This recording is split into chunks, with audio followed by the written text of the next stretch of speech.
नमस्कार दोस्तों, स्वागत है आप सभी का एक बार फिर से टीचिंग वाला पर। मेरा नाम कमलदीप सिंह है और एक बार हम आपके सामने फिर से हैं यहाँ पर। और आज जो हम डिस्कशन करने वाले हैं एक बहुत ही इम्पोर्टेंट टॉपिक पर डिस्कशन करेंगे।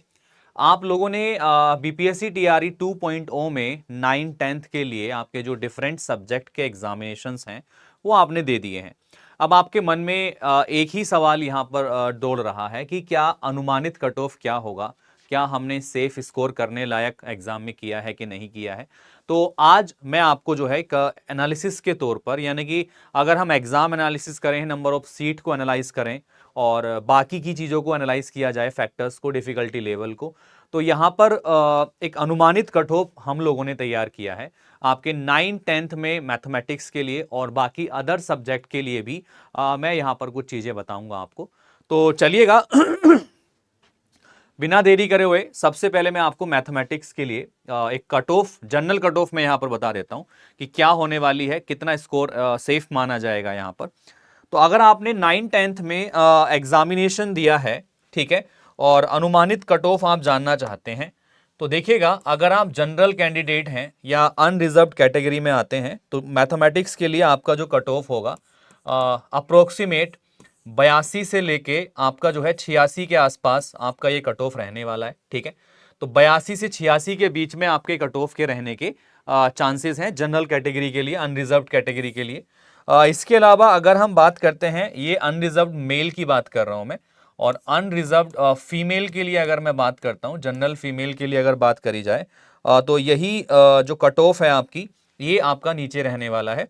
तो यहाँ से आप 62 से 70 के आसपास इसको यहाँ पर लेट कर सकते हैं। ठीक है, तो ये एक जनरल डेटा के आधार पर जो कट ऑफ है ये मैं आपको बता रहा हूँ। तो जनरल डेटा के आधार पर ये कट ऑफ आपकी है। ठीक है, इसके अलावा जो दूसरी कैटेगरीज हैं अगर मैं बात करता हूं, क्योंकि हमने ये जो कंडक्ट्स कराए थे, यहाँ पर काफ़ी पोल कंडक्ट कराए हैं, काफ़ी लोगों के एग्जामिनेशन का एनालिसिस भी किया है, पेपर के डिफिकल्टी लेवल को भी ध्यान में रखा है यहाँ पर, क्योंकि टीआरई 1.0 में जो क्वेश्चन पेपर पूछा गया था उसका कंपैरिजन किया जाए टीआरई 2.0 के पेपर से, तो आपके मैथमेटिक्स की मैं बात कर रहा हूँ, तो पेपर पिछले वाले क्वेश्चन पेपर से थोड़ा सा आसान इस बार हमें देखने के लिए मिला यहाँ पर। ठीक है, तो इसके अलावा जो बाकी की कैटेगरी हैं, जैसे कि आपकी ईडब्ल्यूएस कैटेगरी है, तो ईडब्ल्यूएस कैटेगरी में मेल और ईडब्ल्यूएस कैटेगरी में जो फीमेल हैं, दोनों के लिए क्या रहने वाला है, इसके लिए भी एक बार डिस्कशन कर लेते हैं। तो ईडब्ल्यूएस कैटेगरी के लिए आपकी जो एक्सपेक्टेड है वो आपकी 71 से आपकी 76 के आसपास यहाँ पर रहेगी। ठीक है, कट ऑफ।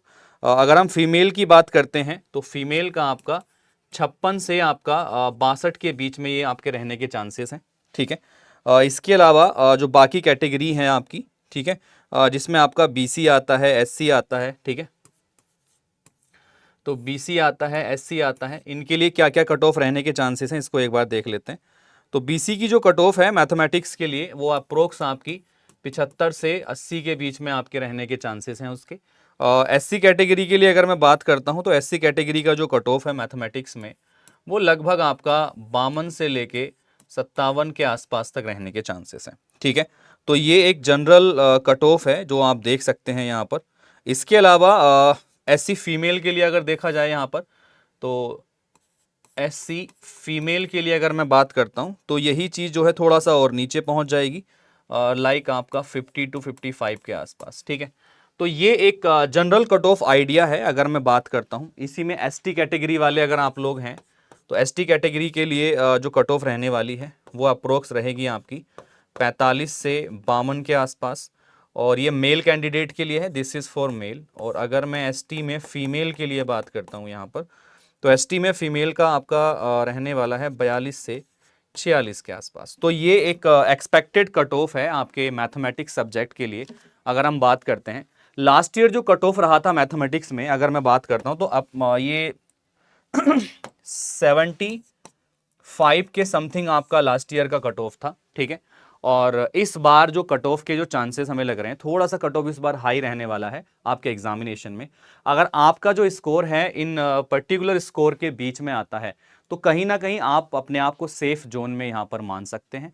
और बाकी की चीज़ें जो अदर सब्जेक्ट के लिए वैरी करती हैं, तो मैं उनको भी एक बार आप सभी को बता देता हूँ कि अदर सब्जेक्ट में जो अनुमानित कट ऑफ है आपकी वो क्या हो सकती है, उसका भी एक जनरल आइडिया जो है वो आपको मैं दे देता हूँ। सो जनरल आइडिया उसका क्या होने वाला है, इसको एक बार देख लीजिएगा। लाइक अगर मैं केवल अनरिजर्व कैटेगरी के लिए जनरल आइडिया दूंगा आपको, तो हिंदी में अनरिजर्व मेल और अनरिजर्व फीमेल के लिए एक जनरल आइडिया मैं आपको दे देता हूं, बाकी का अंदाजा आप खुद लगा सकते हैं। तो हिंदी कैटेगरी के लिए जो अनरिजर्व वाले कैंडिडेट्स हैं, तो ये अप्रोक्सीमेट आपका 78 टू आपका 85 के आसपास आपकी जो कट ऑफ है वो यहाँ पर रहने वाली है। फीमेल के लिए यही कट ऑफ जो है 58 टू 63 के आसपास रहेगी। और बाकी अगर मैं बात करता हूँ इंग्लिश कैंडिडेट्स के लिए, जितने लोगों ने इंग्लिश चूज़ किया था, तो उनका जो कट ऑफ है वो अप्रोक्स आपका 72 से आपका जो है 78 के आसपास रहेगा। और अनरिजर्व्ड में अगर मैं फीमेल की बात करता हूं तो यही 66 से 74 के आसपास रहने के चांसेस हैं। ठीक है, तो ये कुछ मेन सब्जेक्ट हैं जिनके ऊपर हमने एक कंडक्ट कराया था सर्वे। एसएसटी में भी देख लो यहाँ पर, तो एसएसटी की अगर हम बात करते हैं तो थोड़ा सा ये ज़्यादा रहने वाला है यहाँ पर, यानी कि आपका अप्रोक्स 91 से लेकर 96 के बीच में कट ऑफ रहेगी आपकी। और यहाँ पर जो फीमेल कैंडिडेट्स हैं उनके लिए 76 से लेकर आपका अप्रोक्स 81 के आसपास ये कट ऑफ रहने के चांसेस हैं। इसमें अगर हम बात करते हैं साइंस की, ठीक है, तो साइंस के लिए अनरिजर्व्ड कैटेगरी में आपका 76 टू 83 के आसपास के बीच में आपकी कट ऑफ रहेगी। और अगर हम बात करते हैं इसमें फीमेल कैंडिडेट्स के लिए, तो फीमेल कैंडिडेट्स के लिए ये 71 से 76 के बीच में रहने के चांसेस हैं। तो ये जनरली अनरिजर्व्ड कैटेगरी का एक डेटा है। ठीक है, और यहाँ पर अगर मैं बात करता हूँ मैथमेटिक्स में, तो आपकी जो कट ऑफ है, मैंने एक बार फिर से बोलता हूँ कि ये जो निर्धारण किया गया है, ये निर्धारण किया गया है एग्ज़ाम की डिफ़िकल्टी लेवल पर, नंबर ऑफ सीट्स के बेसिस पे, और साथ के साथ कितने लोगों ने एग्ज़ाम दिया है उस बेसिस पर यहाँ पर हमने एक कट ऑफ जो है तैयार करी है, एक एनालिसिस के बेसिस पर। क्योंकि अभी एग्ज़ाम चल रहे हैं और हम उसके एनालिसिस भी करा रहे हैं आपको, तो पेपर का डिफ़िकल्टी लेवल साफ साफ नज़र आ रहा है कि पिछली बार के पेपर के लेवल से जो है इस बार थोड़ा सा पेपर को आसान रखा गया है। और क्वेश्चन का लेवल भी जो है कहीं ना कहीं कैलकुलेटिव ज़्यादा ना होके थोड़ा सा एकदम कॉन्सेप्चुअल तरीके से चीज़ों को पूछने की कोशिश करी गई है मैथमेटिक्स के अंदर। ठीक है, तो यहाँ पर ये जनरल आइडिया है, आप खुद देख सकते हैं कि आप सेफ स्कोर के अंदर वैरी करते हैं कि नहीं करते हैं। तो ये आपका मैथमेटिक्स के लिए स्कोर है, एक बार देख लेंगे। और इन मार्क्स के बीच में अगर आपके मार्क्स हैं तो अपने आप को सेफ आप लोग मान सकते हैं। इसके अलावा और क्या क्या आप सभी के लिए चांसेस हो सकते हैं इसके बाद में, मैं उस चीज़ पर भी एक बार यहाँ पर डिस्कशन आपके लिए कर लेता हूँ।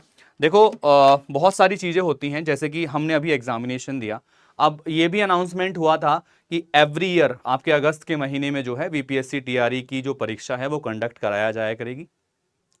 जितनी भी वैकेंट पोस्ट हुआ करेंगी उसके अकॉर्डिंग उसको कंडक्ट कराया जाएगा। तो अगर किसी वजह से आप इस बार चूक जाते हैं आपके इस एग्ज़ाम को पास करने के लिए, तो आपको बिल्कुल भी टेंशन लेने की नीड नहीं है, क्योंकि आपके पास एग्ज़ाम का अनुभव है, उसको देने का अनुभव है कि किस तरीके का एग्ज़ाम पूछा जाता है। और अगली बार तैयारी करने के लिए महीने भी आपके पास बचे हुए हैं, तो इसमें आपको टेंशन लेने की नीड नहीं होगी। अगर आपको लग रहा है कि आपके नंबर कम हैं, आपने पेपर को कम अटेम्प्ट किया है, तो अभी से अगले एग्ज़ाम की प्रिपरेशन में आप जुट जाइएगा। साथ के साथ में ये भी अनाउंस हो चुका है कि जो एस्टेट की परीक्षा है वो मार्च के महीने में वो ले लेंगे। तो एस्टेट जिसको क्वालिफाई करना है फॉर 9, 10th और फॉर आपका 11, 12th, यानी कि पेपर 1 और उसके पेपर 2 को आप क्वालिफाई करना चाहते हैं, तो टीचिंग वाला पर आप सभी के लिए जो क्लासेस हैं हम वो कंडक्ट करा रहे हैं। फ्री क्लासेस यूट्यूब पर चल रही हैं, आप उनको ज्वाइन कर सकते हैं एस्टेट की प्रिपरेशन अगर आप कर रहे हैं तो आपके एग्जामिनेशन के लिए सारी चीज़ें हम लोग करा रहे हैं, तो आप ज्वाइन कीजिएगा टीचिंग वाला और अपनी प्रिपरेशन को और बेटर कीजिएगा गाइस। तो उम्मीद है ये एनालिसिस आपको पसंद आया होगा। तो मिलते हैं आपसे क्लासेस में, तब तक के लिए guys see you, take care, thank you, bye bye and have a good day.